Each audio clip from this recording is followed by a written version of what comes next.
Lorsqu'on se balade du côté des réglages de l'appareil photo, on remarque qu'il vous demande des choses étranges. sRGB, CMJN, Rec 709, ProPhoto, Adobe RGB, qu'est-ce qu'un espace colorimétrique ?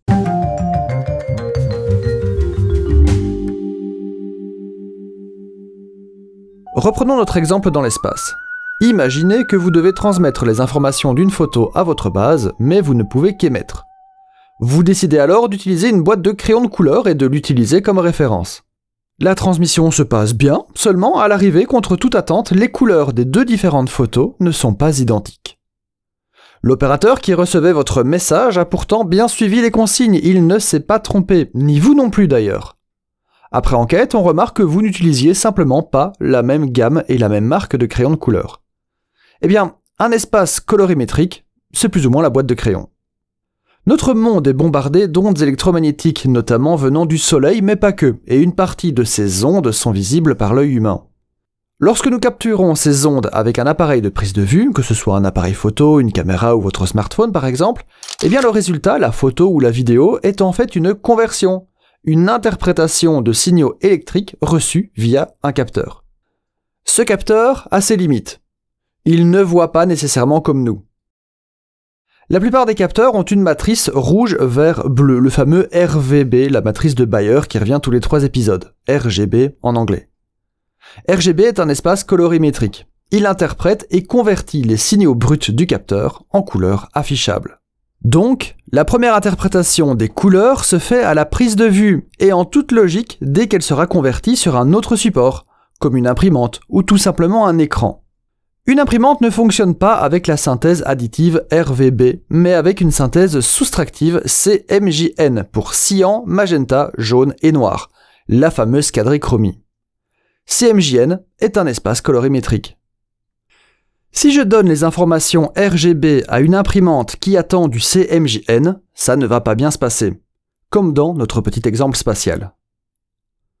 Il va falloir convertir le RVB en CMJN. Je vais convertir l'espace colorimétrique pour permettre à mon imprimante de me donner une image la plus fidèle possible au modèle d'origine.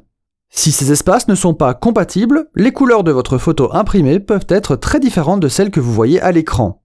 D'écran à imprimante, mais aussi et surtout, dirais-je, d'écran à écran. Chaque appareil a ses limites, définies par son espace colorimétrique. Dans le monde de la vidéo, on aura tendance à les appeler des gamutes. Et dans le monde des pointilleux qui amusent tout le monde en soirée, des espaces de chromaticité. Et de ces espaces, il y en a un nombre fou pour des usages précis, des marques précises, des programmes précis. En voici les principaux. Voici toutes les couleurs du spectre visible à l'œil humain regroupées dans un diagramme. Le blanc est ici le fameux point D65 qui est un blanc à 6500 Kelvin. Si ma dernière phrase vous semble ésotérique, dites-moi en commentaire si vous voulez une nouvelle vidéo sur la balance des couleurs. Bref, un espace de couleurs est simplement une portion plus ou moins grande du spectre des couleurs visibles. sRGB, CMJN, Rec 709, ProPhoto, Adobe RGB, quelle est la différence entre ces différents espaces colorimétriques ? sRGB, c'est l'espace colorimétrique le plus courant pour les écrans d'ordinateur et les appareils mobiles. Il offre une large gamme de couleurs, mais pas toutes, comme vous pouvez le voir sur le diagramme. Il en contient à peu près 2 millions. L'espace Adobe RGB est plus large que le sRGB, et il est même souvent utilisé pour l'impression professionnelle. Il permet de reproduire des couleurs plus vives et des nuances plus subtiles. Et enfin, troisième grand représentant des espaces colorimétriques pour photo, le ProPhoto RGB. C'est le plus large des trois. Il capture un maximum de couleurs, mais il nécessite des équipements spécifiques pour l'affichage. Tous les écrans ne savent pas l'afficher. Pour la vidéo, vous avez le DCI P3. Cet espace est utilisé dans l'industrie du cinéma et de la télévision. Il offre une large gamme de couleurs, idéale pour les écrans de haute qualité. C'est personnellement un espace que j'affectionne particulièrement. Vous avez aussi dans la vidéo le Rec 709 qui est une antiquité mais toujours d'actualité pour la vidéo et les écrans. Il est très proche du sRGB mais offre une légère amélioration de la précision des couleurs. Et enfin, pour l'impression, vous avez le CMJN qui est un espace de couleurs basé sur la synthèse additive de 3 couleurs primaires et le noir. 4 couleurs, quadrichromie, facile. Notez qu'il peut exister aussi des méthodes d'impression à 6 couleurs, l'hexachromie, ou encore à 7 couleurs où on ajoute du orange, du vert et du gris à notre quadrichromie. Si vous êtes un photographe, un graphiste ou un vidéaste, choisir le bon espace colorimétrique est essentiel pour obtenir des couleurs fidèles à la réalité. Si l'export est destiné à l'impression, travaillez en CMJN. Si c'est pour un écran, dirigez-vous vers un des nombreux espaces RGB qui correspond le mieux à vos attentes. N'oubliez pas que les écrans ont leur espace de couleur également, il faut donc utiliser un profil ICC. Ces profils permettent d'associer un espace colorimétrique à un périphérique. Il permet d'assurer une reproduction fidèle des couleurs entre différents appareils, garantissant ainsi une cohérence visuelle tout au long du processus de création.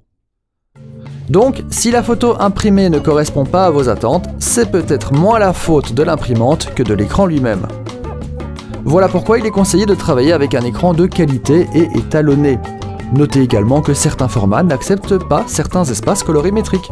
Plus d'infos sur les formats dans cette vidéo. L'espace colorimétrique, c'est un peu comme un index des couleurs. Il définit les couleurs qu'un appareil peut reproduire. En choisissant le bon espace, vous vous assurez que vos images et vos vidéos seront affichées avec les couleurs les plus fidèles possibles. C'était le Tieb, à très bientôt.